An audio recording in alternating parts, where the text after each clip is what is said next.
Hi guys and welcome back to the channel Deepak Yadav Education. Welcome to the Daily Hindu News and editorial analysis of 31st of July 2025. तो guys आज है तारीख 31 जुलाई 2025 और है Thursday. देखेंगे आज के द हिंदू कंप्लीट न्यूज़पेपर को एनालाइज करेंगे। बट लेक्चर में आगे बढ़ने से पहले अगर आपको इस लेक्चर का पीडीएफ चाहिए तो क्या करना है, सबसे पहले डाउनलोड करना है टेलीग्राम, देन उसके बाद जाके सर्च बॉक्स में टाइप करना दीपक यादव एजुकेशन पीडीएफ। आपको ये टेलीग्राम चैनल मिल जाएगा। यहाँ से डेली बेसिस पे इन लेक्चर के पीडीएफ डॉक्यूमेंट्स को आप सभी लोग डाउनलोड कर पाओगे। नाउ हमेशा की तरह हम लोग अपने लेक्चर को एक मैप के क्वेश्चन के साथ स्टार्ट करेंगे। तो आज आप सभी को मैप में जाकर देखना है कोरल आइलैंड्स को कहाँ पर है एग्जैक्टली लोकेटेड, इसको अच्छे से मैप में देखना। देन उसके बाद आकर नीचे कमेंट सेक्शन में टाइप करना, जिससे कि आप लोग इसको लंबे समय तक याद रख पाओगे। तो चलिए शुभ आरंभ करते हैं और चलते हैं आज के सबसे पहले थंबनेल वाले इंपॉर्टेंट आर्टिकल की तरफ, जो बेसिकली आज के हमारे द हिंदू न्यूज़पेपर में फ्रंट पेज पर भी नजर आएगा। तो दोस्तों आपके सामने या जो मेरे पीछे अखबार चल रहा है वो है आज के द हिंदू का इंटरनेशनल एडिशन। इसमें जो पहला ही आर्टिकल आपको देखने को मिलेगा वो है इंडिया यूएस के ट्रेड रिलेशंस को लेकर, कि आज के समय पर ट्रेड रिलेशंस पर एग्जैक्टली किस प्रकार से जो इम्पैक्ट है वो पड़ता हुआ नजर आ रहा है। देखो अभी बहुत बड़ा अनाउंसमेंट कर दिया गया है डोनाल्ड ट्रंप की साइड से। ट्रंप कहते हैं कि 25% टैरिफ लगाए जाएंगे और ये 25% केवल टैक्स के बारे में अनाउंसमेंट किया है। टैक्स के साथ साथ इंडिया के ऊपर में अलग से पेनल्टीज भी लगाने की बात की है ट्रंप ने। अब ये मैटर चल क्या रहा है दोस्तों, मैं आपको थोड़ा सा इसका इतिहास बता देता हूं। इस साल जो भी अपडेट्स हुए हैं और अभी तक का जो लेटेस्ट अपडेट है, ये सारी चीज़ें आप आराम से लिंक करके समझ पाएंगे। तो एक एक करके मेरी बातों को समझना। सबसे पहले अगर आप देखोगे रिसेंटली यूएसए के अंदर में इलेक्शंस हुए और पिछले कुछ महीनों में जब से डोनाल्ड ट्रंप ने यूएसए की प्रेसिडेंसीशिप संभाली है, तब से इंडिया और अमेरिका के रिलेशंस धीरे धीरे करके बेकार होते चले जा रहे हैं, लिटरली बेकार होते चले जा रहे हैं। रीज़न यह है क्योंकि ट्रंप की साइड से कभी भी कोई भी स्टेटमेंट आ जाता है, चाहे वो पहलगाम टेरर अटैक को लेकर हो कि यहाँ पर मीडिएशन करवाया, इंडिया को अटैक करने से रोका, या फिर आप कह सकते हैं टैरिफ का ये जो इशू हो गया कि इंडिया फ़ायदा उठा रहा है यूएसए का। इस तरीके के जो स्टेटमेंट्स हैं ऑब्वियसली यहाँ पर रिलेशंस को इम्पैक्ट करेंगे और ये रिलेशंस ऑलरेडी बहुत पीछे जा चुके हैं बिटवीन इंडिया एंड यूएस, जो रिलेशंस पिछले कुछ सालों में डेवलप हुए हैं अंडर दी जो बाइडन। अब दोस्तों मामला क्या है सुनिएगा। इसी साल की बात कर रहा हूँ, अप्रैल 2025 में ट्रंप ने अनाउंस किया। ट्रंप ये कहते हैं कि देखो यूएसए को या फिर अमेरिका को अगेन एक ग्रेट बनाना है, तो मेक अमेरिका ग्रेट अगेन करके मागा करके इन्होंने एक इनिशिएटिव शुरू किया। ये कहते हैं कि यूएसए बहुत सारे देशों के साथ व्यापार करता है, तो जितने भी देशों के साथ व्यापार करता है और जिन भी देशों के साथ में जब व्यापार करते हुए यूएसए को घाटा होता है यानी ट्रेड डेफिसिट में होता है, तो उस घाटे की भरपाई की जाएगी। भरपाई कैसे की जाएगी? उन देशों के ऊपर में टैक्स लगा के, टैरिफ लगाकर। ठीक है, तो अभी इस साल अप्रैल 2025 में यूएसए ने एक पूरी लिस्ट जारी की और उस लिस्ट के अंदर में लगभग दुनिया की सभी कंट्रीज मेंशन थी, जिसके ऊपर में इन्होंने टैक्स लगा दिया। और वो टैक्स कैसा सा है दोस्तों? वो है इंपोर्ट टैक्स या फिर इंपोर्ट टैरिफ कह लो, इसको ऐसे याद रखना। अब इंपोर्ट टैक्स क्या होता है? फॉर एग्जांपल जैसे इंडिया यूएसए के बीच में व्यापार होता है, तो भारत बहुत सारा सामान अमेरिका को बेचता है। जब यूएसए को सामान हम लोग बेचेंगे तो यूएसए उसके ऊपर जो टैक्स लगाएगा वो कहलाएगा इंपोर्ट टैक्स। अब फॉर एग्जांपल जैसे यहाँ पर ट्रंप कह रहे हैं कि 25% टैक्स यहाँ पे लगाए जाएंगे और एक्स्ट्रा पेनल्टीज भी लगाई जाएंगी। तो इसके मायने क्या निकलते हैं? मायने ये निकलते हैं, फॉर एग्जाम्पल लेके समझते हैं कि मान लो एक प्रोडक्ट है जो पहले यूएसए में इंडिया का बिक रहा था 100 रुपये का। अब ट्रंप ने मान लो ये जो पूरी प्लानिंग, ये स्ट्रैटेजी अनाउंस की है, इसको इम्प्लीमेंट कर दिया, तो वो जो सामान है उस पर अगर 25% टैरिफ लग जाएगा, टैक्स लग जाएगा, तो वो 100 रुपये का जो प्रोडक्ट है वो 125 रुपये का बिकने लगेगा यूएसए में। अब 125 रुपये का बिकेगा तो यूएसए में कोई भी कस्टमर उसको परचेज नहीं करेगा, वो दूसरे और प्रोडक्ट्स की तरफ या दूसरे और ऑल्टरनेटिव या सब्स्टिट्यूट प्रोडक्ट्स की तरफ भागना शुरू करेंगे। तो इससे क्या होगा? इंडिया का जो एक्सपोर्ट है वो यहाँ पर अफेक्ट होगा, इंडिया का जो ट्रेड है या दोनों देशों के बीच में जो ट्रेड है उस पर इम्पैक्ट पड़ जाएगा। सिंपल सी बात है। तो एक्सपोर्ट कम होगा, तो इसमें जो आज हम लोग भारत और यूएसए के बीच में जो व्यापार होता है ना, इसमें हम लोग सरप्लस में रहते हैं। जैसे आप इंडिया चाइना का व्यापार देखोगे तो इंडिया घाटे में रहता है, क्योंकि हमारा बिलियंस ऑफ डॉलर्स का ट्रेड होता तो है सही, लेकिन हम लोग बहुत ज़्यादा लॉस में रहते हैं, क्योंकि चाइना से हम केवल और केवल इम्पोर्ट करते हैं। एक्सपोर्ट के मामले में बहुत कम ही चीज़ें जो एक्सपोर्ट की जाती हैं, समझ रहे हैं? अब दूसरी यहाँ पर जो इशू निकल कर आता है वो यूएसए के साथ में। यूएसए के साथ में जो व्यापार होता है यहाँ पर हम सरप्लस यानी कि फ़ायदे में रहते हैं। अगर हम लोगों ने यहाँ पर बिलियंस ऑफ डॉलर्स का ट्रेड किया है तो उसमें से ज़्यादा पैसा हम लोग कमाते हैं, क्योंकि अमेरिका को हम एक्सपोर्ट ज़्यादा करते हैं, अमेरिका से इम्पोर्ट कम करते हैं। इसीलिए दोस्तों यहाँ पर आज इंडिया के लिए ये बड़ी प्रॉब्लम हो सकती है। और जब से ये अनाउंसमेंट हुआ है ऑब्वियसली गवर्नमेंट में बहुत ज़्यादा हलचल हो चुकी होगी, और यहाँ पे जो हमारा मिनिस्ट्री है, कॉमर्स मिनिस्ट्री, वो यहाँ पर ये कह रही है कि हम ये सारी की चीज़ें या फिर जो ये ट्रम्प का स्टेटमेंट है इसको एनालाइज कर रहे हैं और देखेंगे कि इसका इंडिया के ऊपर में किस तरीके से इम्पैक्ट पड़ सकता है। ये खुद इनकी साइड से मेंशन किया जाता है। अब एक बात और सुनिए, इसी साल की जब हम बात कर रहे हैं तो अप्रैल 2025 में यूएसए ने दुनिया भर के ऊपर में टैक्स इंपोज किया, यही टैरिफ लगाने की बात की। इसमें इंडिया का भी नाम था और इन्होंने बोला था भारत पे 26% टैक्स लगाएंगे, जो बाकी सारे देशों से कम था। ठीक है, तो अब यहाँ पर जो ये यूएसए है, ट्रंप ये कह रहे हैं कि इंडिया के ऊपर में अब यहाँ पे 25% टैरिफ लगाया जाएगा। तो कहोगे अप्रैल में जो अनाउंसमेंट किया गया था क्या वो लागू नहीं किया गया? नहीं, अप्रैल में जो ट्रंप ने अनाउंसमेंट किया था उसको इन्होंने पोस्टपोन कर दिया 10th ऑफ जुलाई के लिए या 9th ऑफ जुलाई के लिए। अब 9th ऑफ जुलाई भी निकल चुकी है, 9th ऑफ जुलाई जैसे ही आई फिर से इसको आगे के लिए पोस्टपोन कर दिया गया कि 1st ऑफ अगस्त से यहाँ पर ये टैक्सेस को इम्पोज किया जाएगा। अब दोस्तों कल 1 अगस्त होने वाली है, तो ट्रंप यहाँ पर सीधा सीधा क्लियरली ये कहते हैं कि इंडिया के ऊपर में 25% टैरिफ लगेगा। वो कल से देखते हैं कि इसको कैसे इंप्लीमेंट किया जाएगा। और इनके जो स्टेटमेंट है ना, उस स्टेटमेंट पे थोड़ा सा आप गौर दोगे तो एग्जैक्टली क्या क्या यहाँ पर इन्होंने मेंशन किया है। देखो, एक तो इनका खुद का सोशल मीडिया प्लेटफॉर्म है जिसको हम बोलते हैं ट्रुथ सोशल प्लेटफॉर्म। तो जब भी मन में कोई भी स्टेटमेंट आता है वो स्टेटमेंट सीधा यहाँ पर पोस्ट कर देते हैं। टैरिफ लग रहा है नहीं लग रहा है वो इन्हीं को पता है, जब मन आया तब यहाँ पर कोई भी स्टेटमेंट डाल दिया अपने प्लेटफॉर्म पर। तो ये कहते हैं कि रिमेंबर, जो इंडिया है वो वैसे यूएसए का एक बहुत बड़ा फ्रेंड है, लेकिन पिछले कुछ सालों में अगर आप देखोगे तो इंडिया के साथ में जो बिजनेस है वो बिजनेस थोड़ा सा कम हुआ है टैरिफ की समस्याओं की वजह से, ये ट्रंप का कहना है। ट्रंप कहते हैं कि देखो इंडिया जो है बहुत सारे टैक्स लगाता है, तो हम भी अब बहुत सारे टैक्स भारत के ऊपर में लगाएंगे, है ना। और बहुत सारे जो ट्रेड बैरियर्स है वो भी पहले होते हैं, यानी इंडिया के साथ में ट्रेड करना थोड़ा सा कॉम्प्लेक्स है, ऐसा इनका कहना है।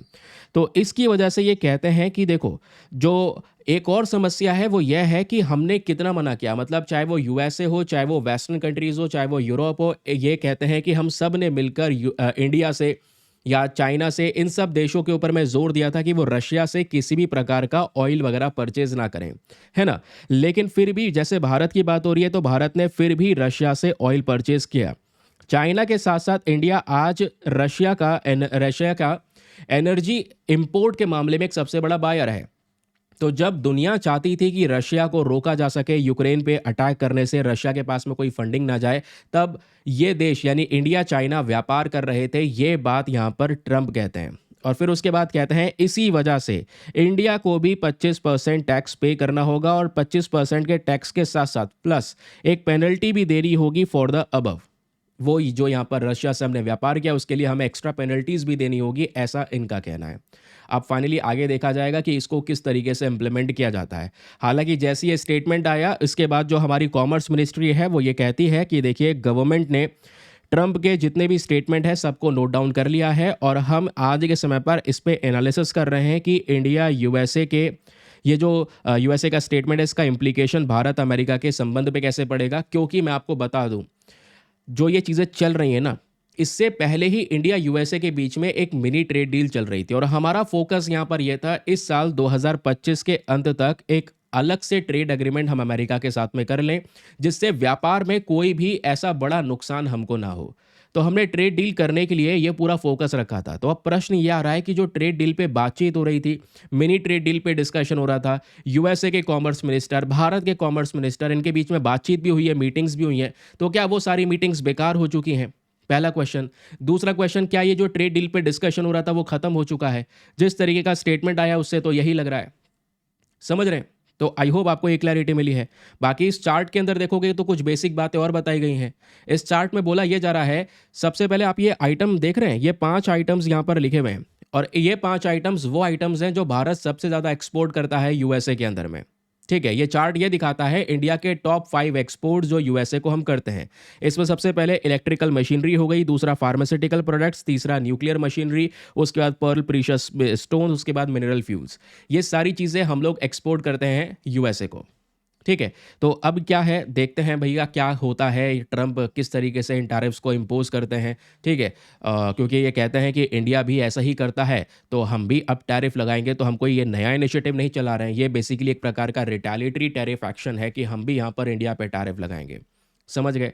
क्लियर हो गया। बाकी जो भी अपडेट आएगा वो कल के न्यूज़पेपर में या कल के फ्रंट पेज पर पब्लिश हो जाएगा। अभी तक इतना जो अपडेट है वो याद रखिए, इसमें और भी कुछ अलग से जानकारी या कुछ एक्स्ट्रा पढ़ने की आवश्यकता बिल्कुल भी नहीं है। ठीक है, चलें आगे। अगले न्यूज़ आर्टिकल पर आते हैं दोस्तों। अगला आर्टिकल हमारे लिए बेहद काम का होने वाला है, लेकिन नेक्स्ट न्यूज़ पर बढ़ने से पहले एक इंपॉर्टेंट इन्फॉर्मेशन।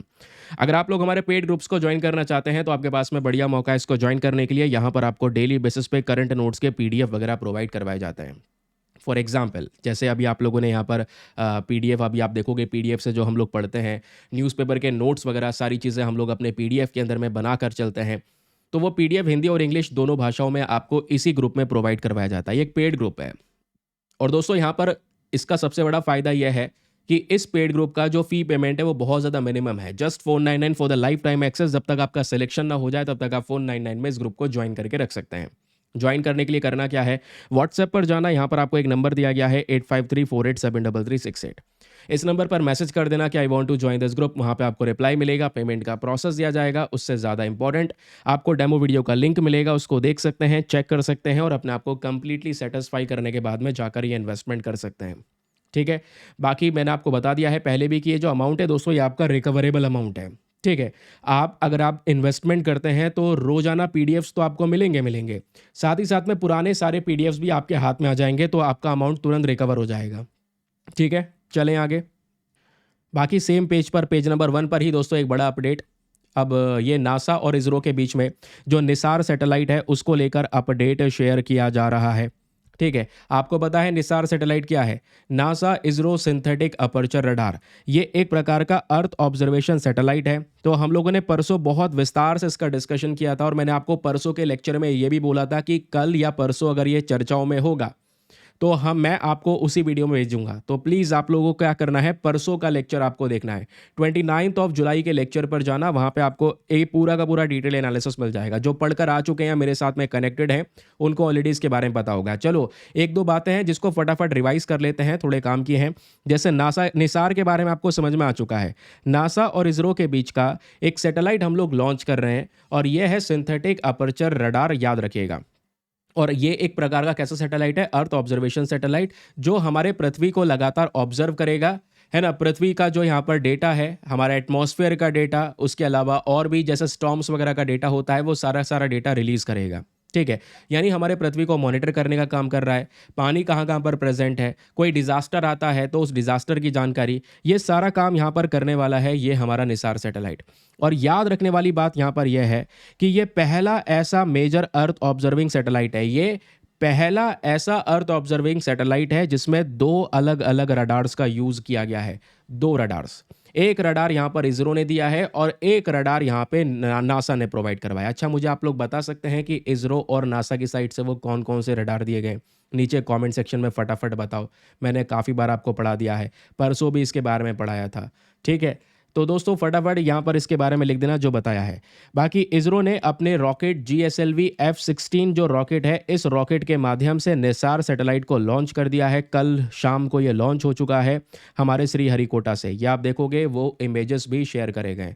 अब एग्ज़ाम के लिए यार ये कुछ ज़्यादा इंपॉर्टेंट यहाँ पर ये नहीं है कि GSLV F-16 रॉकेट वगैरह, ठीक है, क्योंकि बहुत सारे मिशंस हमारे एक साल में लॉन्च होते हैं या फिर होने वाले हैं, बहुत सारे और भी मिशंस, तो वो भी ऐसे ही रॉकेट से होते हैं, GSLV या फिर PSLV रॉकेट से।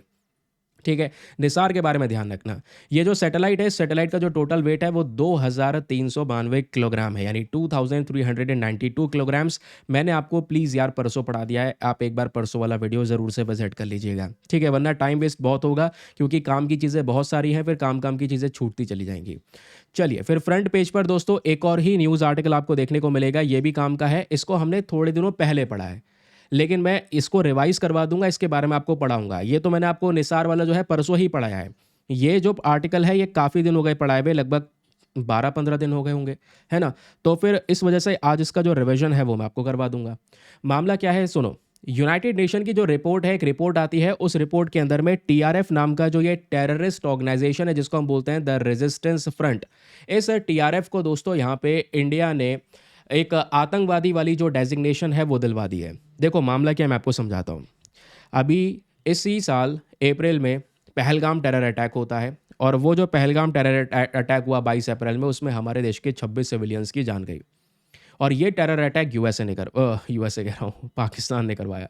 अब दोस्तों यहाँ पर जब हम लोग बात करते हैं इस टेरर अटैक में, तो जब पाकिस्तान के अंदर में जब ये डिस्कशंस हो रहे थे, तो पाकिस्तान की एक ऑर्गेनाइजेशन है, मतलब टेररिस्ट ऑर्गेनाइजेशन है, जिसका नाम है द रेजिस्टेंस फ्रंट, टीआरएफ। और टीआरएफ दोस्तों याद रखना, लश्कर ए तैयबा यानी कि एलईटी जिसको हम बोलते हैं, लश्कर ए तैयबा का ही एक इंपॉर्टेंट ग्रुप है। समझ रहे हैं? तो इस पूरे टेरर अटैक की जो जिम्मेदारी है ना, वो इसी टीआरएफ ने ली। इन्होंने यहाँ पर बोला कि हमने ये अटैक करवाया है।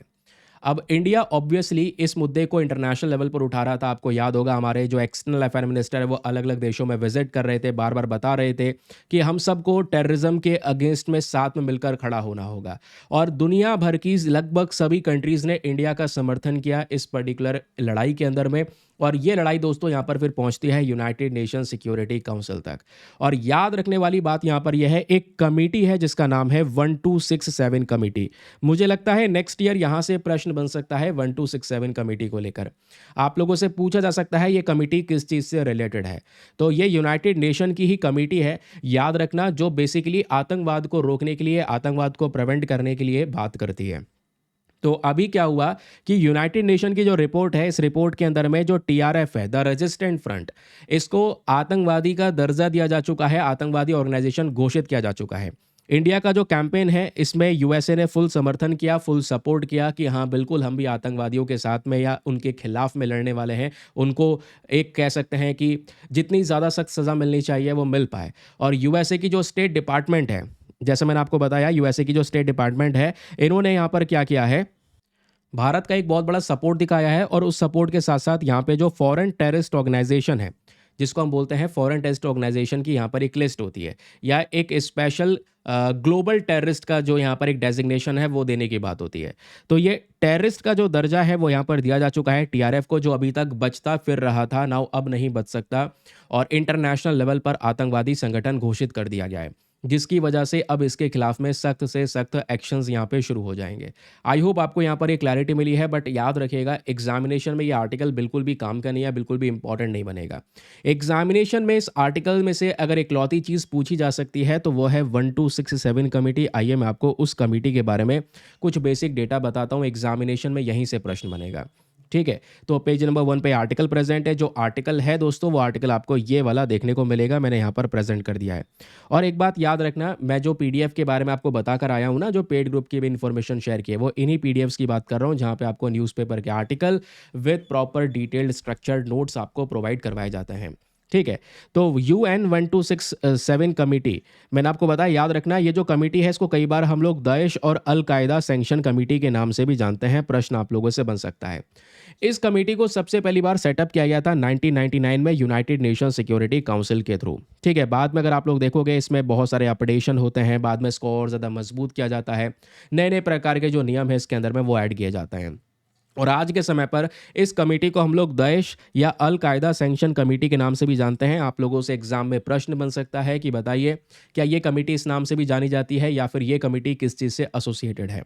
आज दोस्तों देखोगे तो इस कमेटी के अंदर में, क्योंकि एक कमेटी के अंदर में कुछ मेंबर्स होते हैं, तो ये जो 1267 कमेटी है दोस्तों, इसमें 15 मेंबर्स आपको देखने को मिलेंगे। वो 15 के 15 मेंबर्स हमारे यूनाइटेड नेशन सिक्योरिटी काउंसिल के होते हैं।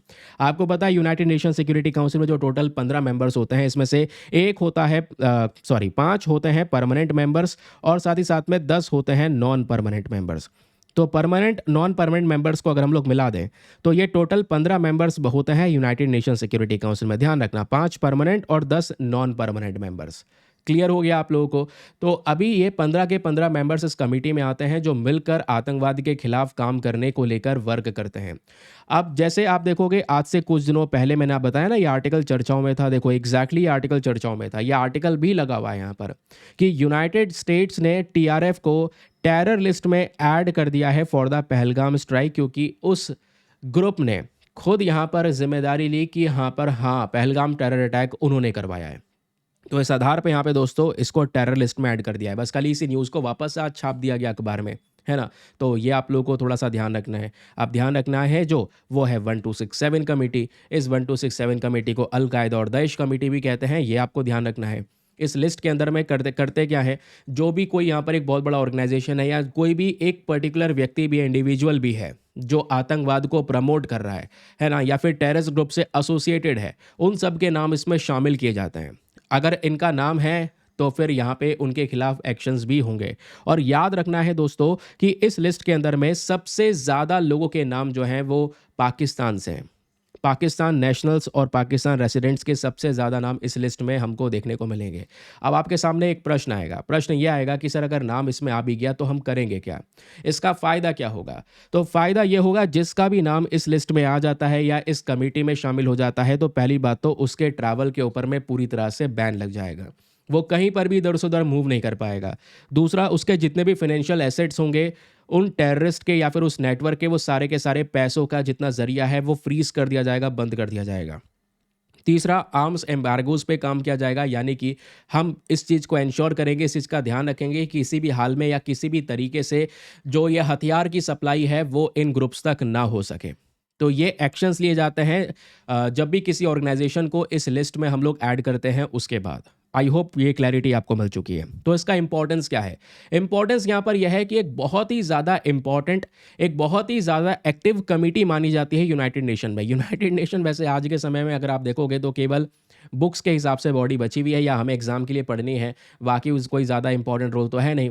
ऐसा हम लोग एडिटोरियल में पढ़ते हैं, बहुत सारे आर्टिकल्स यहाँ पे पब्लिश हो चुके हैं कि इसका इंपॉर्टेंस पहले के कंपैरिजन में कम हुआ है। But in terms of combating terrorism, जब हम बात करते हैं आतंकवाद से लड़ने के लिए, तो इसमें दोस्तों देखोगे इंटरनेशनल एक्शंस में यूनाइटेड नेशन का बड़ा रोल है। यूनाइटेड नेशन की ये जो कमेटी है वो एक महत्वपूर्ण रोल प्ले करती है, ठीक है? जिन्होंने इस बार भी यहाँ पर ये काम किया है। तो इंडिया जो लगातार पिछले कुछ महीनों से दुनिया भर में ये अपना टेरर अटैक के बारे में जस्टिस लेने की कोशिश कर रहा था दुनिया से, वो फाइनली यहाँ पर हमको आकर मिलता है। ठीक है? क्लियर है? चलिए आगे आते हैं। अब दोस्तों यहाँ पर फटाफट जो मैंने आर्टिकल डिस्कस किया है अभी, ये इसको लेकर प्रीलिम्स का एक इंपॉर्टेंट एमसीक्यू है। फटाफट यहाँ पर इस एमसीक्यू को सॉल्व करना। ये क्वेश्चन है आपके सामने और अटेम्प्ट करो। ठीक है, मैं आंसर नहीं बताऊंगा। मैं पिछले 2 दिनों से लगातार आपको आर्टिकल पढ़ा रहा हूँ, आर्टिकल के साथ साथ आपको यहाँ पे क्वेश्चन भी सॉल्व करवा रहा हूँ। आपकी प्रैक्टिस हो रही है, तो जितने ज़्यादा पार्टिसिपेट लोग करते रहेंगे, जैसे कल पार्टिसिपेशन ज़्यादा हुआ परसों के कंपैरिजन में, मुझे अच्छा लगा, एक मोटिवेशन मिलेगा। मैं और भी बहुत सारे क्वेश्चन और भी बहुत सारे टेस्ट वगैरह यहाँ पर आपके लिए इंक्लूड करता चलूँगा। ठीक है, क्योंकि मुझे पता तो चले पार्टिसिपेशन हो रहा है या नहीं हो रहा है। आप पार्टिसिपेट करोगे तभी ये सब वर्क हो पाएगा। ठीक है, तो ये प्रीलिम्स का एमसीक्यू ही है सबसे पहला, मतलब प्रैक्टिस क्वेश्चन है आपका। ये बात करता है, consider the following statements regarding United nation security council 1267 sanctions committee. ये जो यूएन 1267 सैंक्शंस कमेटी है, इस कमेटी को लेकर आपके पास में 3 स्टेटमेंट्स हैं, बताना है तीनों में से कौन सा स्टेटमेंट सही है। पहला स्टेटमेंट कहता है कि ये एक परमानेंट बॉडी है जिसमें 5 परमानेंट मेंबर्स होते हैं यूनाइटेड नेशन सिक्योरिटी काउंसिल के, केवल 5 परमानेंट मेंबर होते हैं इसमें, पहला स्टेटमेंट। दूसरा कहता है कि ये जो कमेटी है, ये कमेटी मेंटेन करती है एक सैंक्शन लिस्ट को, जिसमें एक इंडिविजुअल का नाम भी हो सकता है, एक ग्रुप का नाम भी हो सकता है, जो भी कोई आतंकवादी ग्रुप से एसोसिएटेड है, उनके नाम इस लिस्ट में मेंशन किए जाते हैं। थर्ड स्टेटमेंट कहता है कि जितने भी सैंक्शंस ये कमेटी लगाती है, यानी ये जो कमेटी जितने भी सैंक्शन लगाएगी, यानी जिसका भी नाम ऑब्वियसली इस कमेटी में आ जाएगा, इस ये जो लिस्ट जारी करती है उस लिस्ट में आ जाएगा, तो फिर यहाँ पर उसके ऊपर ट्रैवल बैन लग जाएगा, उसके एसेट्स फ्रीज कर दिए जाते हैं, उसकी हथियारों की जो सप्लाई है उसको रोकने के ऊपर काम किया जाता है। तो बताइए तीनों में से यहाँ पे कौन कौन सा स्टेटमेंट सही है। नीचे आपके सामने ऑप्शंस प्रेजेंट है। Option number A 1 and 2 only, B 2 and 3 only, C 1 and 3 only, या फिर डी 1 2 एंड 3, यानी तीनों के तीनों सही हैं। फटाफट दोस्तों यहाँ पर इसका आंसर दीजिए नीचे कमेंट सेक्शन में। बढ़ते हैं आगे अगले प्रश्न की तरफ, सॉरी अगले आर्टिकल की तरफ। ना हमारा जो अगला आर्टिकल है वो पेज नंबर 4 पे प्रेजेंट है और ये भी काफ़ी काम का है। ये जो आर्टिकल है दोस्तों, इसको हम GS paper number 2 international relations के साथ में लिंक करेंगे। यहाँ पे आप लोग देख पाओगे एक फ़ोटो भी प्रेजेंट है कि एक अग्रीमेंट है, एक अग्रीमेंट साइन किया गया बिटवीन इंडिया एंड यूएई। दोनों का मेन पर्पज़ है कि जितना भी हमारा एनवायरमेंटल मैरीटाइम एनवायरमेंट है, क्योंकि इंडिया और यूएई दोनों को देखोगे, दोनों के बीच में यहाँ पर जो एक गैप है उसमें समुद्र आता है, वो है अरेबियन सी। तो वो चाहते हैं कि इस एरिया की प्रोटेक्शन करना और उस एरिया में भारत और यूएई दोनों साथ में मिलकर काम करेंगे। मैं आपको बता दूं, इससे पहले भी ये आर्टिकल्स पब्लिश हो रहे हैं और जहां पे इंडिया और यूएई दोनों मिलकर एग्री कर रहे हैं कि हम दोनों आपस में मिलकर एक दूसरे के साथ में डिफेंस रिलेशंस को मजबूत करेंगे। एक दूसरे की आर्मी, नेवी, एयरफोर्स के साथ में अपने संबंध को मजबूत करेंगे, ये हमारा मेन पर्पस है। ठीक है, ये सारा डिस्कशन हुआ कहाँ पर है। अब एक बात नोट करने वाली है प्रीलिम्स के पर्सपेक्टिव से। नोट करने वाली बात यह है, कल वेडनेसडे था, तो कल दोस्तों यहाँ पर 13th India UAE joint defence cooperation committee की मीटिंग हुई है। ठीक है, ध्यान रखना, शॉर्ट फॉर्म में इसको हम जेडीसीसी बोलते हैं। तो ये जो मीटिंग हुई है, ये मीटिंग पहली बार न्यू दिल्ली में हुई है। इससे पहले वो मीटिंग हुई भी थी जो यूएई में होती थी। ये 13th मीटिंग फर्स्ट टाइम यहाँ पर न्यू दिल्ली में कंडक्ट की गई है और इस मीटिंग के तहत दोनों ही देशों ने, यानी भारत और यूएई ने मिलकर एग्री किया है कि एक दूसरे के साथ में मिलिट्री ट्रेनिंग करेंगे। मिलिट्री ट्रेनिंग के मामले में अपने कॉपरेशन को मजबूत करेंगे। उसके अलावा इंडिया ने यहाँ पर ऑफर किया है कि कुछ ट्रेनिंग कोर्सेज वगैरह यहाँ पर हम प्रोवाइड करवाएंगे, जिसके मतलब जो यूएई को ज़रूरत होगी उसके हिसाब से ट्रेनिंग कोर्सेज दी जाएंगी। साथ ही साथ में इंडिया यूएई ने मिलकर एक बात पे और अग्री किया है, वो अग्री किया गया है मैरीटाइम सिक्योरिटी को लेकर। जब बात करते हैं मैरीटाइम सिक्योरिटी की, यानी कि समुद्र की सुरक्षा को लेकर यहाँ पर बात हो रही है। रियल टाइम मॉनिटरिंग होगी और जैसे मैंने आपको बताया कि जो अरेबियन सी है ना, उस अरेबियन सी में कई बार समुद्री लुटेरे, जो पायरेसी होती है, वो बहुत ज़्यादा होते हैं। तो एंटी पायरेसी ऑपरेशन चलाया जाएगा, यानी समुद्री लुटेरे का कोई केस आता है तो इंडिया यूएई साथ में आएंगे, साथ में मिलकर यहाँ पर उन केसेस से डील करेंगे ताकि सुरक्षित तरीके से अरेबियन सी में व्यापार हो सके। आई होप आपको एक क्लैरिटी मिल चुकी है, जिस वजह से ये डिफेंस रिलेशंस को मजबूत करने के बारे में बात हो रही है। लेकिन ये आर्टिकल केवल इनफ नहीं होगा, क्योंकि इस आर्टिकल में इतनी इन्फॉर्मेशन है ही नहीं जो एग्जामिनेशन में दोस्तों आप लोगों से पूछी जाए। ठीक है, इस आर्टिकल में अलग से आपको, क्योंकि जब भी आप कोई दो देश के रिलेशंस पढ़ रहे होते हैं तो क्या करते हैं, सीधा अपना इंटरनेशनल रिलेशन का किताब उठाते हैं और उसमें से पढ़ना शुरू कर देते हैं कि हाँ, ये रिलेशंस ऐसे हैं इन दोनों देशों के। तो आप इंडिया यूएई के संबंध को भी पढ़ते बाद में, तो मैं आपको यहीं पर पढ़ा देता हूँ इसके बारे में, यहीं पर मैं हाथों हाथ बता रहा हूँ ताकि आपको ये क्लैरिटी मिल जाएगी और कोई परेशानी नहीं होगी। आपको अलग से सेपरेटली जाकर पढ़ना नहीं होगा। ठीक है, जब हम भारत और यूएई की बात करते हैं, ये फटाफट पहले हम लोग यूएई को मैप में चलकर देखते हैं। अपने मैप को ओपन करते हैं, तो ये रहा हमारा मैप। एक सेकेंड रुकना दोस्त, यहाँ पर आप लोग देख पाओगे दोस्तों, ये है अपना इंडिया। ठीक है, कहाँ गया यार, एक सेकंड रुकना। तो दोस्तों ये है हमारा इंडिया और यहाँ पर आप देखोगे, जूम कर रहा हूँ बीच में, तो ये रहा अरेबियन सी। अरेबियन सी के बाद यहाँ पर इस तरीके से जूम करेंगे हम लोग, तो ये रहा यूनाइटेड अरब एमिरेट्स यूएई।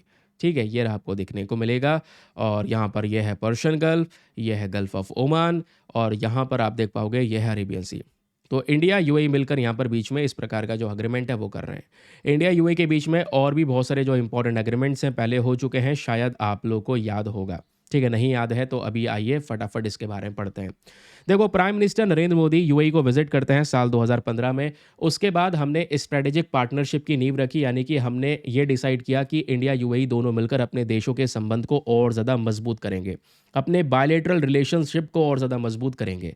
और फिर उसके बाद फाइनली 2022 में जाकर, याद रखना वेरी वेरी इंपॉर्टेंट, 2022 में इंडिया यूएई के बीच में एक फ्री ट्रेड एग्रीमेंट साइन हुआ है, जिसको हम बोलते हैं कॉम्प्रहेंसिव इकोनॉमिक पार्टनरशिप एग्रीमेंट, जिसको शॉर्ट फॉर्म में सेपा कहा जाता है। कॉम्प्रहेंसिव इकोनॉमिक पार्टनरशिप एग्रीमेंट, ये इंडिया यूएई के बीच में साइन किया गया। ठीक है, हमारा इस सेपा का मेन पर्पस क्या है? मेन पर्पस है कि आने वाले समय पर या 2030 तक इंडिया यूएई का बीच का जो व्यापार है वो $100 बिलियन तक हम लोग पहुंचा सके। ये हमारा अल्टीमेट गोल है, मेन पर्पस है। ठीक है, लोकेशन का जो ये मैप है ये मैंने लगा ही दिया है, ये आप लोग देख पाओगे। ठीक है, ये रहा इंडिया, ये रहा यूएई। ठीक है, तो ये पीडीएफ्स वगैरह प्लीज़ ये पेड ग्रुप में मिलते हैं, मैंने इन्फॉर्मेशन आगे शेयर की है आप लोगों के लिए। ठीक है, तो उसको एक बार चेकआउट कर लेना। तो ये पार्टनरशिप एग्रीमेंट के बारे में समझ आ गया। 2022 में इंडिया यूएई ने फ्री ट्रेड एग्रीमेंट कर लिया, व्यापार को बढ़ाने की बात की गई। आज यूएई भारत के लिए ज़रूरी भी है। रीज़न यह है क्योंकि यूएई ने बहुत सारा इन्वेस्टमेंट इंडिया में किया है। अप्रॉक्सीमेटली 20 से लेकर $21 बिलियन के आसपास का जो इन्वेस्टमेंट है वो किया गया है। यूएई मतलब आप देखोगे 2022 के समय पर इंडिया का तीसरा सबसे बड़ा ट्रेडिंग पार्टनर के तौर पर देखने को मिला, क्योंकि सबसे ज़्यादा व्यापार हम यूएसए से कर रहे थे, चाइना से कर रहे थे, फिर उसके बाद यूएई का नंबर आया। और आज भी देखोगे तो व्यापार के मामले में यूएई बहुत टॉप पर है, क्योंकि हम लोग गुड्स और सर्विसेज दोनों के मामले में एक्सपोर्ट इंपोर्ट करते हैं। और 2022 में जो ये एग्रीमेंट हुआ था, इसके बाद तो व्यापार सस्ता हो गया था। फ्री ट्रेड एग्रीमेंट, वो जो टैक्सेस वाली बात होती है ना, इंपोर्ट टैक्सेस, वो टैक्सेस हमने लगाने बंद कर दिए। तो टैक्सेस बंद हो जाएँगे तो सामान सस्ता बिकेगा एक दूसरे के देश में, तो व्यापार एक्सपैंड होगा। तो ये बेसिकली रिसेंटली इंडिया यूएई के बीच में किया जा चुका है, वो भी 2022 में ये एग्रीमेंट साइन हुआ था। फिर उसके बाद दोस्तों यहाँ पर यूएई ने आप देखोगे इंडिया के साथ में मिलकर यूपीआई को एक्सेप्ट किया।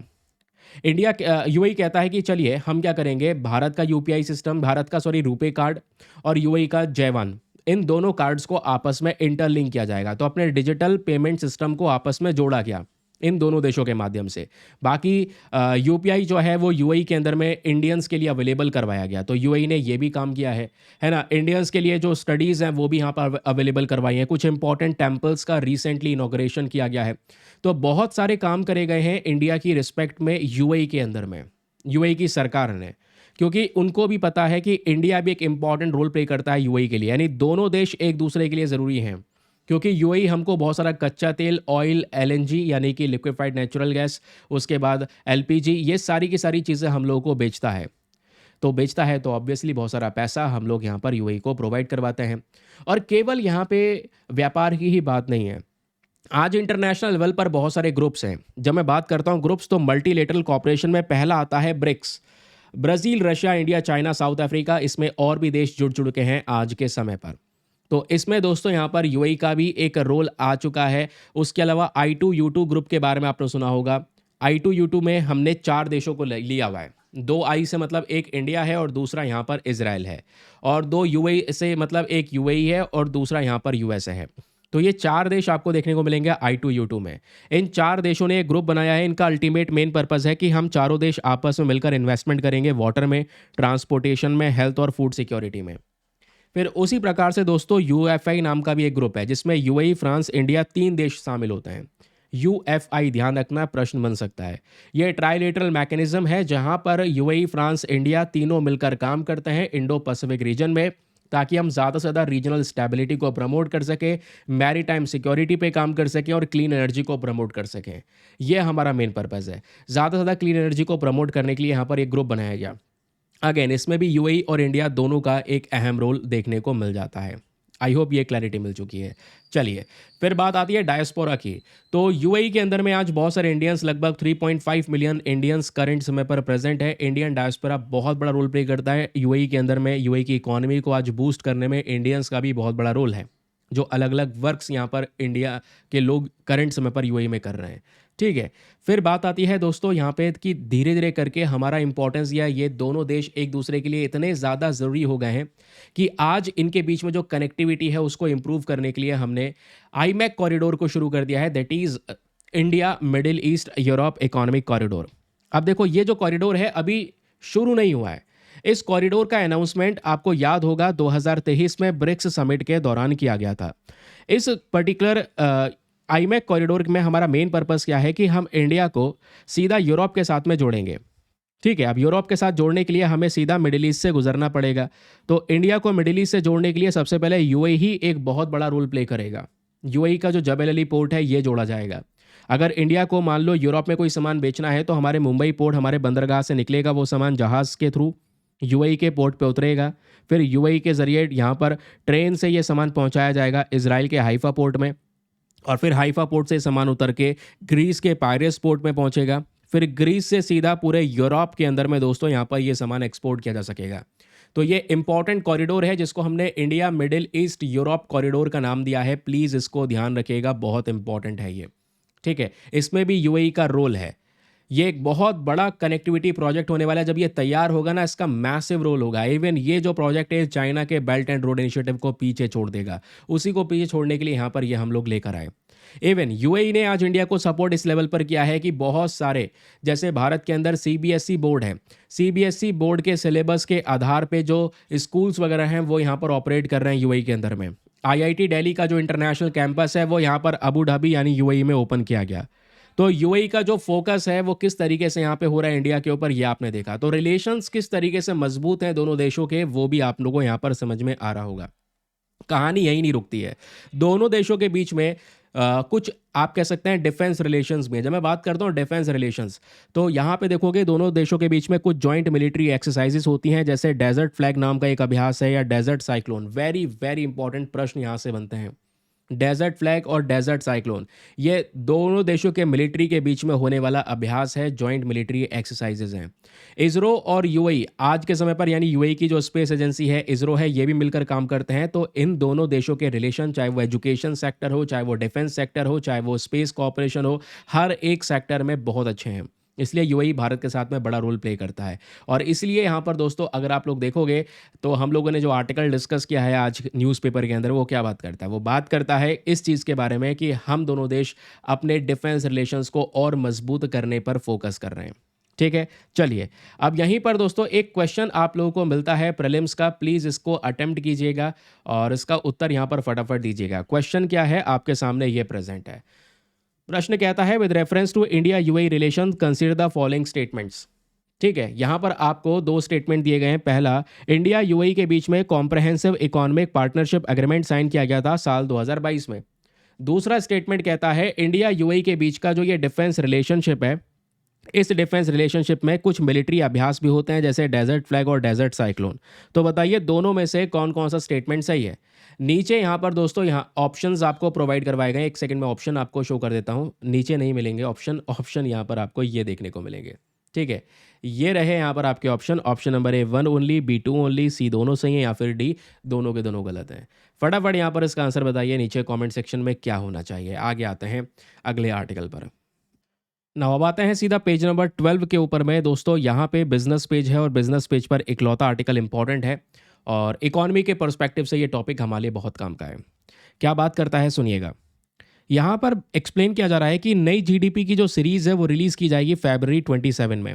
और जो ये नई जीडीपी की सीरीज़ शुरू होने वाली है, जीडीपी की सीरीज़ के साथ साथ जो आईआईपी होता है, इंडेक्स ऑफ इंडस्ट्रियल प्रोडक्शन, ये भी नए तरीके से शुरू होगा। और सीपीआई होता है जिसको बोलते हैं कंज्यूमर प्राइस इंडेक्स। ठीक है, रिटेल इन्फ्लेशन को जो मापने का काम करता है, वो भी यहाँ पर एक नए तरीके से शुरू किया जाएगा।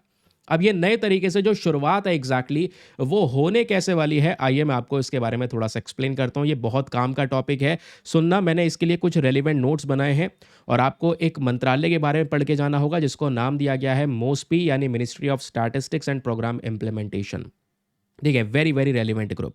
आइए मैं बात बताऊँ उसके बारे में। तो आपके सामने यहाँ पर ये जो आर्टिकल है वो आर्टिकल क्या है, आई होप आप लोग यहाँ पर उस चीज़ को तो समझ चुके होंगे।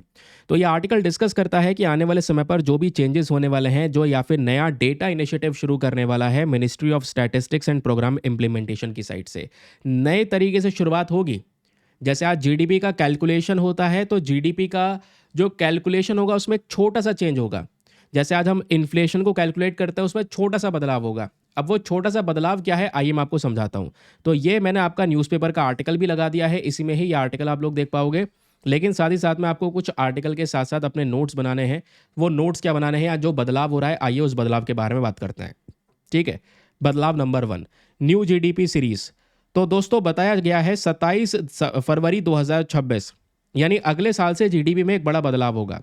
बड़ा बदलाव क्या होगा, जैसे दोस्तों आज हम जीडीपी को जब कैलकुलेट करते हैं, ये क्या है आपका ग्रॉस डोमेस्टिक प्रोडक्ट। इस ग्रॉस प्रोडक्ट डोमेस्टिक प्रोडक्ट में हम क्या देखते हैं, consumption plus investment plus government expenditure plus export minus import. ठीक है, कितना एक्सपोर्ट इंपोर्ट किया आपने, सरकार ने कितना खर्चा किया, देश में इन्वेस्टमेंट कितना हुआ है, देश में कंजम्पशन कितना हुआ है। इन सब का टोटल कर दोगे तो आपको टोटल अपनी इकोनॉमी पता चल जाएगी, जीडीपी पता चल जाएगी, है ना, ये सभी को पता है। अब होता यह है कि जब हम जीडीपी को कंपेयर करते हैं तो इसका एक बेस ईयर रखा जाता है, बेस ईयर से कंपेयर किया जाता है। कहोगे हाँ बेस ईयर के बारे में पता है, चाहे वो महंगाई होती है, महंगाई का भी एक पर्टिकुलर बेस ईयर होता है, उसके हिसाब से दोस्तों यहाँ पे ये पूरा कंपैरिजन चलता है, ये आप लोगों को पता होगा। ठीक है, तो अभी तक जो बेस ईयर था, याद रखना, अभी तक जब हम जीडीपी को कैलकुलेट करते हैं, फॉर एग्जांपल मान लो जैसे आज हम लोग अपनी 2025 की जीडीपी को निकालें, तो हम अगर ये देखें कि पहले से जीडीपी बढ़ी है या कम हुई है, तो हम कंपेयर कहाँ से करेंगे, वो कंपैरिजन करते हैं बेस ईयर से। तो अभी तक जो बेस ईयर फॉलो होता था वो 2011-12 था, इस बात को याद रखिएगा। अभी तक का बेस ईयर 2011-12 था। फाइनली यहाँ पर इस बेस ईयर को चेंज किया जाएगा, तो अगले साल जो नई जीडीपी सीरीज में बदलाव होने वाला है वो बेस ईयर का होगा। वो 2011-12 से हटा के सीधा 2022-23 यहाँ पर बेस ईयर कर दिया जाएगा।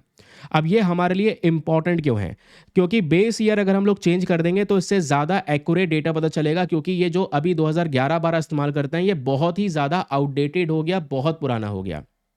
क्योंकि 2011-12 के बाद तो बहुत सारे बदलाव हुए हैं भाई। जीएसटी आया है, डिजिटल पेमेंट्स बहुत ज़्यादा बढ़ चुकी हैं, अब लोग डिजिटली पेमेंट कर रहे हैं, यूपीआई सिस्टम आया है। तो इससे क्या असर पड़ा है, ये सब चीज़ें भी कैलकुलेट होंगी। तो 2022-23 यहाँ पर बेस ईयर रखा जाएगा, ये यहाँ पर बताया जा रहा है। तो वो नेक्स्ट ईयर जो भी होगा डिफरेंस वो पता चलेगा। तो जीडीपी में ये बदलाव होगा। दूसरा जो हमारा इंडेक्स ऑफ इंडस्ट्रियल प्रोडक्शन होता है, दैट इज आईआईपी। इसमें देखोगे तो हम लोग फैक्ट्री का जो आउटपुट होता है उसको मेजर करने का काम करते हैं। अब इसमें जो बेस ईयर होता है दोस्तों वो भी चेंज होता रहता है। याद रखिए 2011-12 में भी ये बेस ईयर बदला है।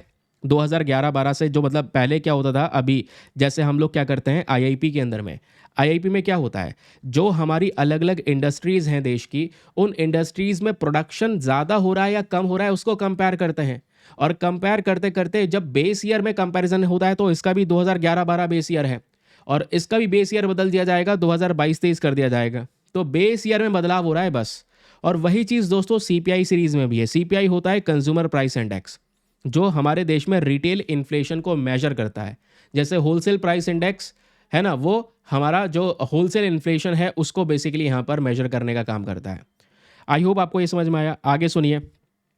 अब यहाँ पर जो अब हम लोग बेस ईयर की बात कर ही रहे हैं, तो इसमें क्या होने वाला है, जो हमारा सीपीआई कंज्यूमर प्राइस इंडेक्स में जो सबसे बड़ा बदलाव होगा वो बदलाव क्या होगा, इसमें भी दोस्तों यहाँ पर एक नया बेस ईयर होगा और वो नया बेस ईयर होगा 2024।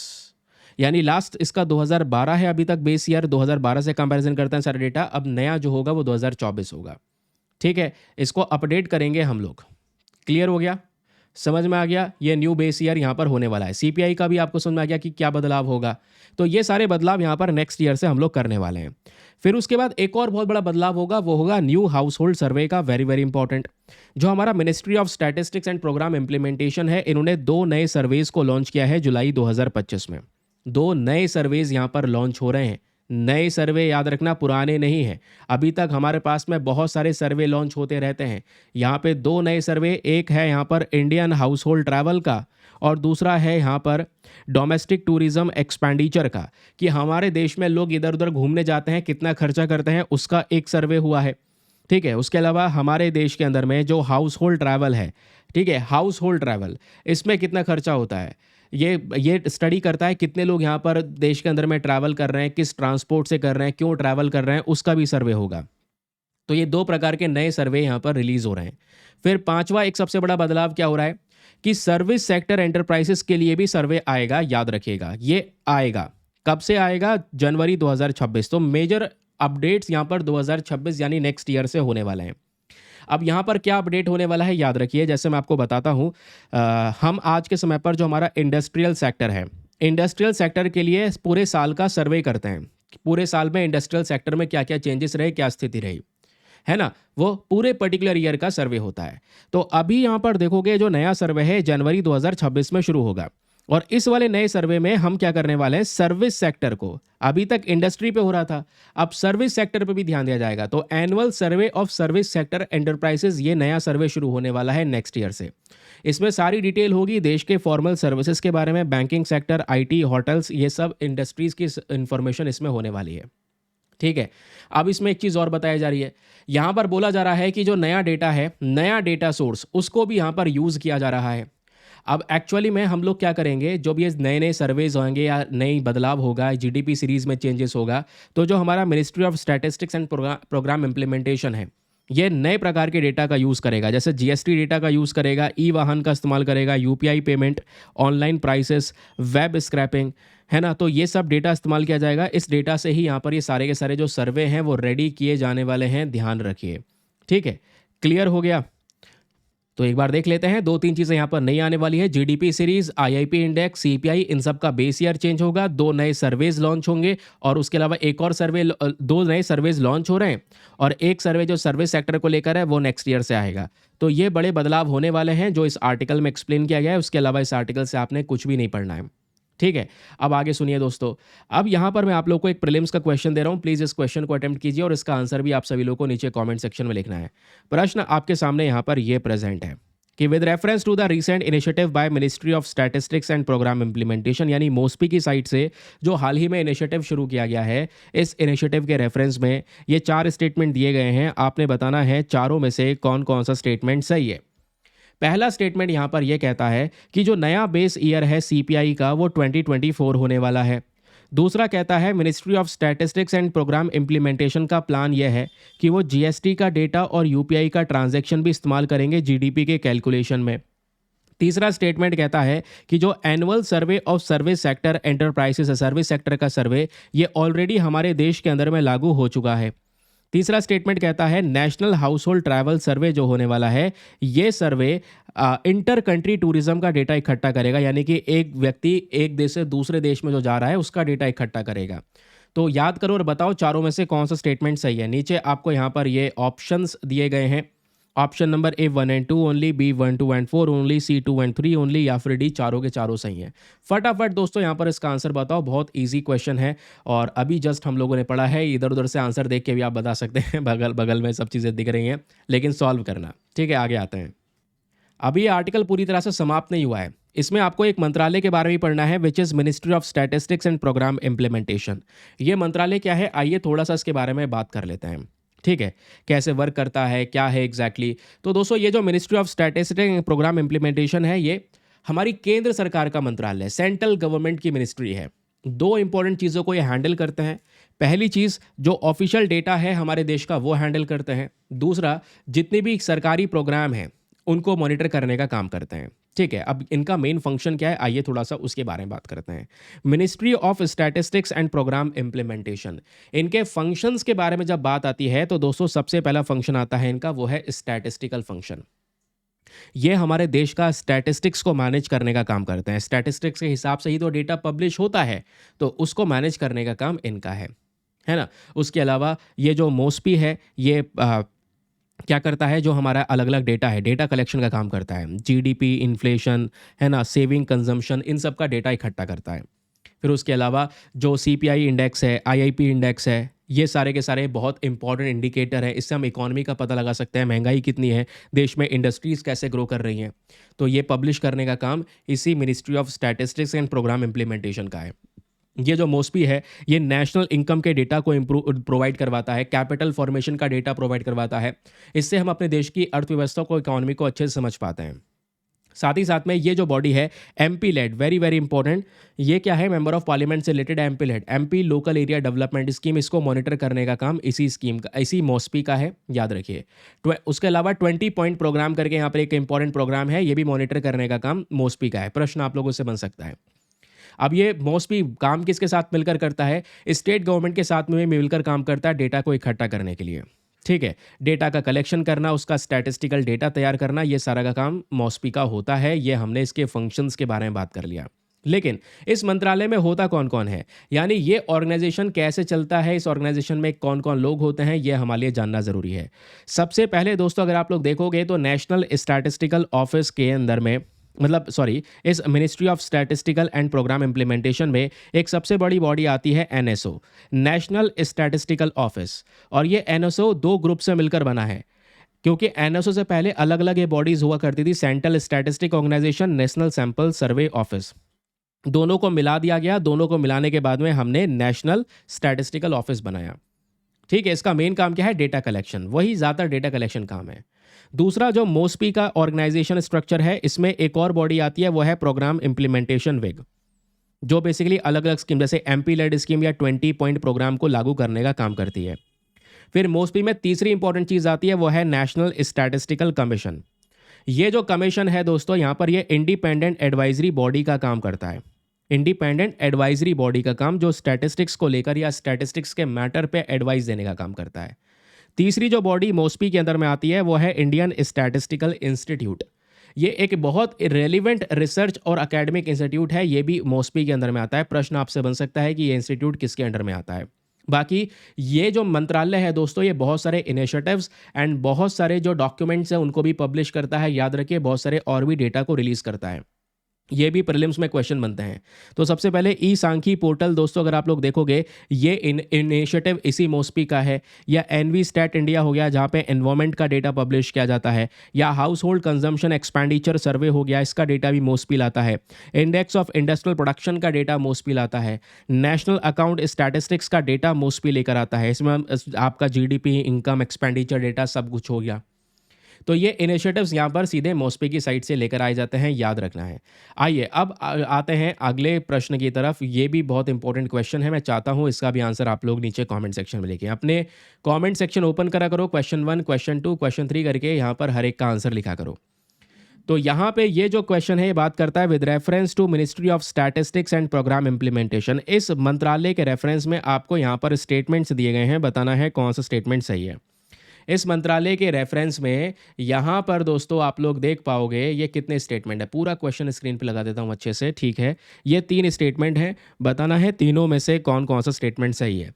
पहला स्टेटमेंट कहता है कि जो ये मॉस्पी है ये रिस्पॉन्सिबल है, यानी कि ये बॉडी क्या करती है, हमारे कंज्यूमर प्राइस इंडेक्स और इंडेक्स ऑफ इंडस्ट्रियल प्रोडक्शन को तैयार करती है।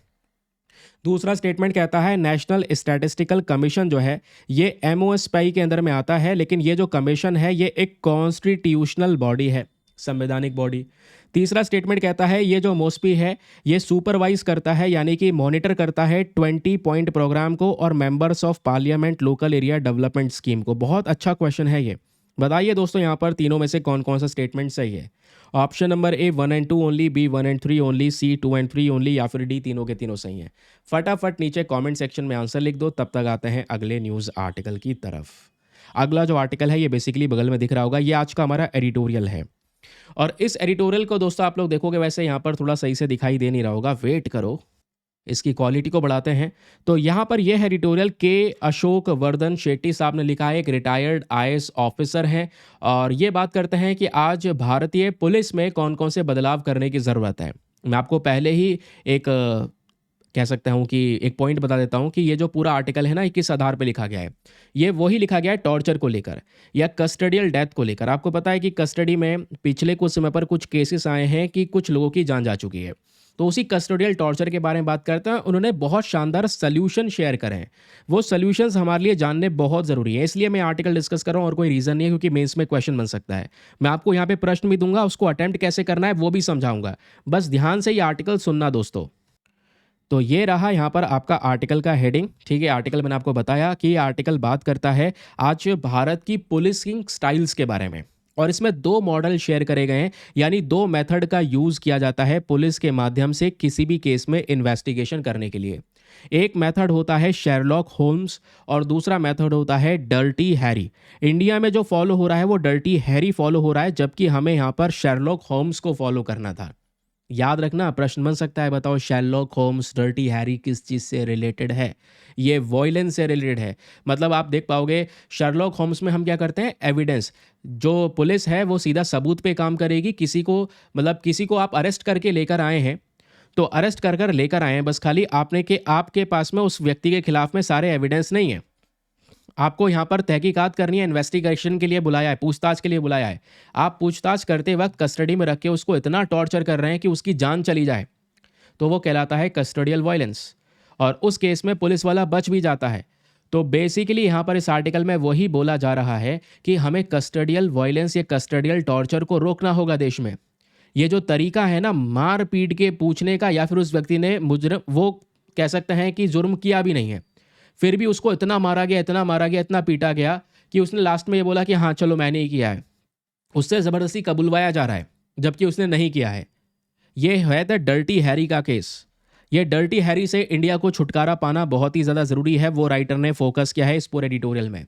तो एडिटोरियल का ध्यान आया। अब आइए दोस्तों यहाँ पर बात करते हैं कि एग्जैक्टली राइटर क्या क्या बात करते हैं। सबसे पहले इन्होंने कुछ इश्यूज़ को हाईलाइट किया है इंडिया में कस्टडियल वायलेंस को लेकर। पहली समस्या यहाँ पर ये राइटर कहते हैं कि हाल ही में अजीत कुमार नाम के व्यक्ति एक की कस्टडियल डेथ होती है तमिलनाडु में, उसको कस्टडी में लेकर आया गया पूछताछ के लिए, लेकिन उसको इतना मारा गया, इतना टॉर्चर किया गया, उसकी मृत्यु हो गई। और हम लोग इतने सालों से लगातार चीख रहे हैं, रिकमेंडेशंस लगा रहे हैं, है ना, बहुत सारे अलग अलग रिपोर्ट्स आ चुकी हैं, वो भी कह रही हैं रिफॉर्म करो, सुधार करो, सुधार करो, और तब भी कस्टडियल डेथ हो जा रही हैं। और ये डेथ का कोई एक केस नहीं है, नंबर्स भयानक हैं। 2018-19 से लेकर 2022-23 के बीच में देखोगे तो 687 के आसपास कस्टडियल डेथ के केस दोस्तों भारत में आ चुके हैं, जो अपने आप में ही बहुत बड़ा नंबर और बहुत भयंकर नंबर है। प्रॉब्लम यह है कि इसका यानी कस्टडियल डेथ का शिकार कौन हो रहा है, गरीब व्यक्ति, मजदूर व्यक्ति, दलित, ट्राइबल्स, माइग्रेंट्स, वो ज़्यादातर शिकार बन रहे हैं। उन्हीं को ही दबा लिया जाता है। अमीर के पास पैसा है, पैसा दिया, छूट गए, काम खत्म। उसको क्या कुछ कोई कह सकता है? दबाया तो गरीब को जाता है। वही चीज़ें यहाँ पर ये हो रही हैं। ठीक है, अब ये समस्या है देश में। अब इसका मेन रूट कॉज क्या है? राइटर कहता है कारण क्या है इसके पीछे का? मेन कारण है lack of proper training and infrastructure. हमारे पुलिस वालों को हमने प्रॉपर ट्रेनिंग ही नहीं दी, और वो इंफ्रास्ट्रक्चर, वो फैसिलिटीज़ ही नहीं है कि वो पहले इन्वेस्टिगेशन पे ध्यान दें, या ज़बरदस्ती मार पूट के उसके आप क्या उगलवाना चाहते हैं? अगर उसने जुर्म नहीं किया है तो आप उसको इतना टॉर्चर कर रहे हैं। आपको लग रहा है जुर्म क्या है, लेकिन पूछने के अलग अलग तरीके होते हैं, है ना? अलग अलग मेथड्स होते हैं। ऐसा भी नहीं है कि आप उसको इतना टॉर्चर कर दो, लास्ट में व्यक्ति लग रहा है कि मैं मरने वाला हूं तो मैं कह ही दूं, इससे अच्छा तो यह है कि मैं जेल में काट लूंगा। वो समस्या नहीं होनी चाहिए। अब दोस्तों यहाँ पर यही तो है कि जो निर्दयता दिखाई जा रही है पुलिस की साइड से, पहला कारण है ट्रेनिंग नहीं है उनके पास में।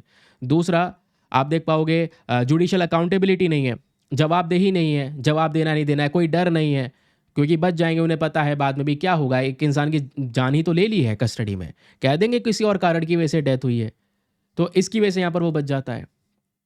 समझ रहे हैं? तो ये नॉर्मलाइज कर दिया गया है कस्टडियल टॉर्चर, जो कदापि नहीं होना चाहिए था।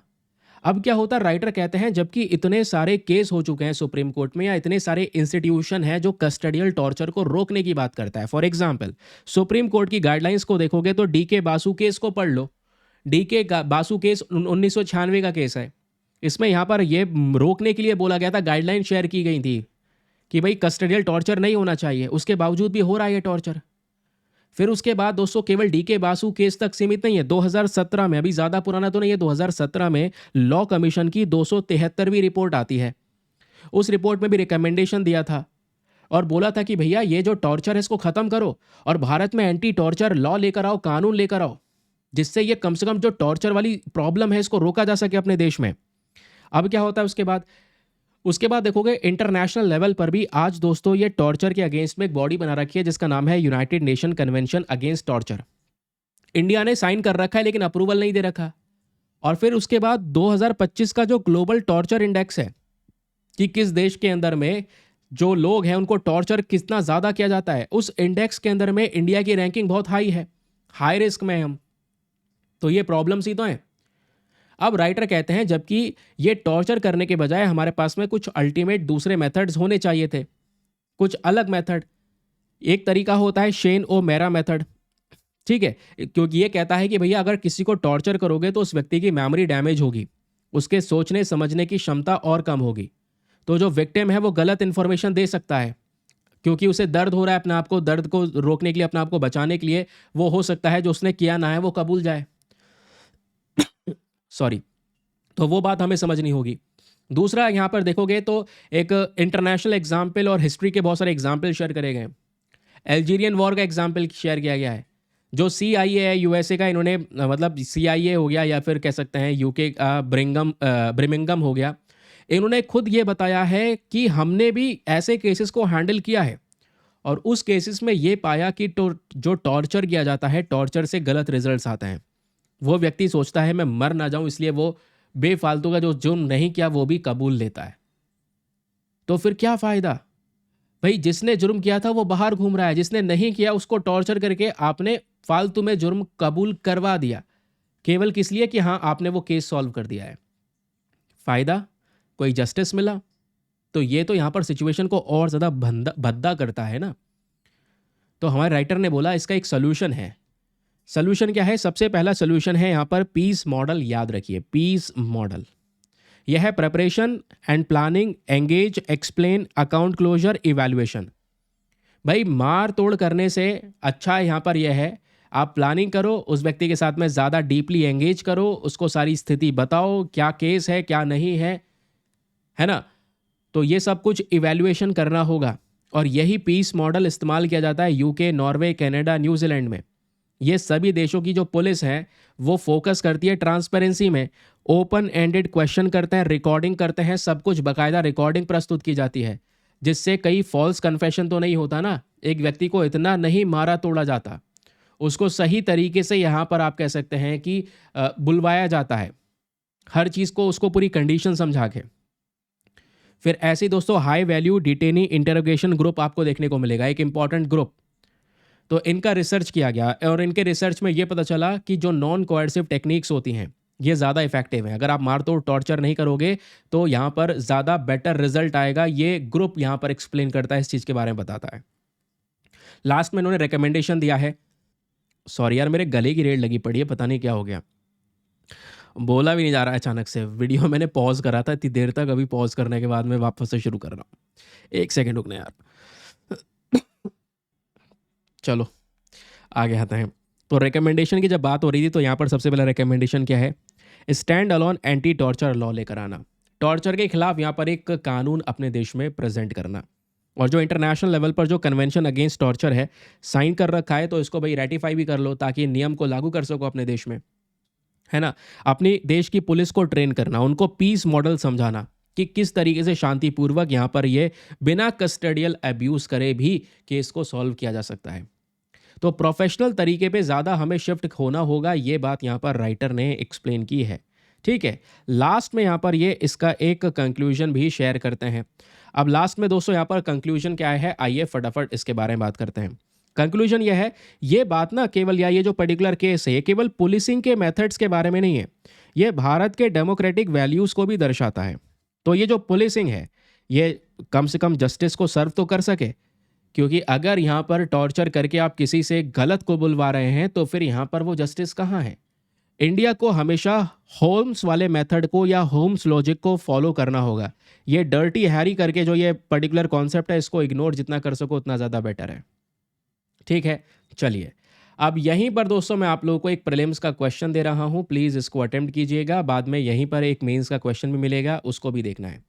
तो क्वेश्चन आपके सामने यहाँ पर ये प्रेजेंट है और क्या कहता है, with reference to the custodial torture and police reforms in India consider the following statements.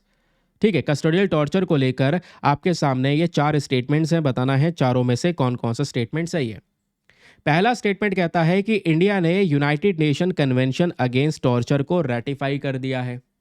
ठीक है, मतलब इसको अप्रूवल दे रखा है। दूसरा स्टेटमेंट कहता है सुप्रीम कोर्ट ने DK Basu versus state of West Bengal के केस में कुछ गाइडलाइन शेयर की थी जो जहां पर वो कस्टडियल वायलेंस को रोकने की बात करते हैं।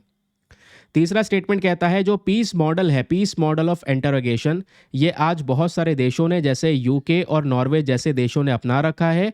इस मॉडल का मेन पर्पस होता है बिना ये कह सकते हैं वायलेंस करे ये एक पर्टिकुलर केस को रिजॉल्व करना। चौथा स्टेटमेंट कहता है कि जो लॉ कमीशन ऑफ इंडिया है इन्होंने भी रेकमेंड किया था कि एक stand alone anti torture law की ज़रूरत है भारत में, जो टॉर्चर के अगेंस्ट में कानून हो देश में तो ज़्यादा बेटर रहेगा। तो बताइए चारों में से कौन सा स्टेटमेंट्स यहाँ पर सही है। नीचे आपके सामने यहाँ पर ये ऑप्शंस प्रेजेंट हैं। Option number A 1 and 2 only, B 1 3 and 4 only, C 2 3 and 4 only, या फिर डी चारों के चारों स्टेटमेंट सही है। फटाफट दोस्तों यहाँ पर इसका आंसर लिख दो नीचे कमेंट सेक्शन में, इजी क्वेश्चन है। ठीक है, लिख दो। चलो आगे आते हैं। अब यहीं पर दोस्तों एक मेंस का प्रश्न भी मैं आपको दे रहा हूँ, प्लीज़ इस मेंस के क्वेश्चन को भी अटेम्प्ट कीजिएगा क्योंकि ये क्वेश्चन आपके लिए बहुत ज़्यादा ज़रूरी है, आने वाले समय पर एग्जामिनेशन में पूछा जा सकता है। प्रश्न क्या है, in context of recurring custodial death in India. ठीक है, भारत के अंदर में कस्टडियल डेथ की जब हम बात करते हैं तो इस पर्टिकुलर केस में आपको समझाना है कि हमें अपने पुलिस में कौन कौन से बदलाव करने ज़रूरी हैं और क्या तरीका हो सकता है जिससे जो आज ये वॉयलेंस बेस्ड प्रैक्टिस है इस प्रैक्टिस को छोड़कर हम एविडेंस बेस्ड और ज़्यादा प्रोफेशनल प्रैक्टिस की तरफ आगे बढ़ सकें। लास्ट में आपको यह बताना है कि कौन कौन से रिफॉर्म, कौन कौन से कानून के माध्यम से रिफॉर्म हो गए या इंस्टीट्यूशनल रिफॉर्म्स हो गए, वो सब सजेस्ट करे गए हैं, है ना। या आपको बताना है कौन कौन से जो बदलाव हैं दोस्तों, यहाँ पर आप उसके बारे में बता सकते हैं। ये बदलाव हम करके जो अपना कस्टडियल वायलेंस है इसको रोक सकते हैं। क्या बदलाव होने चाहिए, ज़रा इसके बारे में विचार कीजिए और एक अच्छा सा आंसर लिखिए। ठीक है, ये हिंदी में भी लिखा हुआ है, वीडियो पॉज करके हिंदी में पढ़ लेना अच्छे से और उसके बाद में एक उत्तर लिखिए। 250 मार्क्स का ये प्रश्न है, 15 मार्क्स में, सॉरी 250 वर्ड का प्रश्न है, 15 मार्क्स में लिखना है। लिखने के बाद में कहाँ पे सबमिट करना है, टेलीग्राम पर जाना, वहाँ पे जाके सर्च बॉक्स में लिखना Deepak Yadav education mains group. जैसे आप फुल फॉर्म लिखोगे मेरा टेलीग्राम चैनल मिलेगा जहाँ पे ऑलरेडी 80,000 से ज़्यादा लोग जुड़ चुके हैं। आप भी जुड़कर अपने आंसर्स को वहाँ पर सबमिट कर सकते हैं। सबमिट करने के साथ साथ एक दूसरे के आंसर्स को रिव्यू भी कर सकते हैं। चलिए अब आते हैं आगे, और ये आंसर लिखना कैसे, आइए मैं आपको थोड़ा सा इसके बारे में गाइडलाइन शेयर कर देता हूं। सबसे पहले आप आंसर की शुरुआत करेंगे इंट्रोडक्शन के साथ में, आप थोड़े फैक्ट्स के साथ में बताएंगे। एक हाल ही का एग्जाम्पल, अजीत कुमार वाला एग्जाम्पल देंगे कि कस्टडियल डेथ का केस क्या था। फिर आप थोड़ा सा इंट्रोड्यूस कर सकते हैं 2 टर्म्स को, Dirty Harry versus Sherlock Holmes, आपके आंसर में 4 चाँद लग जाएँगे। ठीक है, क्योंकि आंसर में पूछा नहीं गया है, बट आप बता सकते हैं कि हाँ, ये 2 concept Dirty Harry versus Sherlock Holmes हैं। याद रखना, ये लिख लो अलग से, जहाँ पे भी कस्टोडियल वायलेंस के नोट्स आपने बनाए हैं, बहुत काम में आएगा ये। फिर उसके बाद में आपने शुरू करना है आपके आंसर का बॉडी स्ट्रक्चर। आपको ये बताना है कि कस्टोडियल वायलेंस का नेचर भारत में किस लेवल पर हो रहा है। कस्टोडियल डेथ कितनी हुई है, कुछ स्टैटिस्टिकल डेटा मेंशन कर सकते हैं। डेटा यहाँ पर आपका ये कहता है कि 2018 से 2023 तक 687 डेथ हुई है। सुप्रीम कोर्ट की गाइडलाइन बता सकते हैं। फिर आपको कारण बताने हैं कि आज ये यहाँ पर जो पुलिसिंग कल्चर है ऐसे क्यों कर रही है, रीज़न क्या है। फिर ये कह सकते हैं कि ये जो पूरा मामला है ये फेल कहाँ पे हो रहा है। फिर रिफॉर्म्स, सुधार क्या क्या हो सकते हैं। सुधार में वही पीस रिफॉर्म, मैंने आपको जो सोल्यूशन यही तो है राइटर का, पीस रिफॉर्म हो गया, ये कर सकते हैं। या दूसरे और सॉल्यूशंस यहाँ पर इंटेलिजेंस बेस्ड पुलिस या पुलिस रिफॉर्म्स कर सकते हैं, ये करना ज़रूरी है। ठीक है, या फिर इंडिया क्या कर सकता है, देश में एंटी टॉर्चर लॉ लाने की ज़रूरत है। United nation convention against torture को रेटिफाई करने की ज़रूरत है। पुलिस ट्रेनिंग प्रोवाइड करवाने की ज़रूरत है। या फिर आप कह सकते हैं ओवरसाइट मैकेनिज्म जो है उसको मजबूत करने की ज़रूरत है। ठीक है, कि एक इंडिपेंडेंट अथॉरिटी हो जो बेसिकली उस केस को ऑब्जर्व कर सके। पुलिस ट्रेनिंग देने की यहाँ पर ज़रूरत है ह्यूमन राइट्स को लेकर, कि भाई पुलिस वाले ऐसा कुछ ना करें। लास्ट में आप कंक्लूजन मेंशन करेंगे। कंक्लूजन यहाँ पर ये बताएंगे कि हाँ, कि किस तरीके से हमें, मतलब ये पहली चीज़ तो इसको नॉर्मलाइज़ करना ज़रूरी नहीं है कि भाई यहाँ पर ये जो कस्टोडियल वायलेंस हो रहा है इसको नॉर्मलाइज़ करें। दूसरा, यहाँ पे हमें जो लॉज़ हैं या जो ह्यूमन राइट्स है उसका ध्यान में रखना होगा, वो आप लोग कंक्लूजन मेंशन कर सकते हैं। तो एक अच्छा सा आंसर लिखने के बाद में एक बढ़िया सा जो अपना डिस्कशन है वो सबमिट कर सकते हैं टेलीग्राम पर। ठीक है, तो आज के सेशन में इतना ही। मिलते हैं आप लोगों से नेक्स्ट वीडियो में। आज के लिए bye bye, have a nice day, thank you and Jai Hind.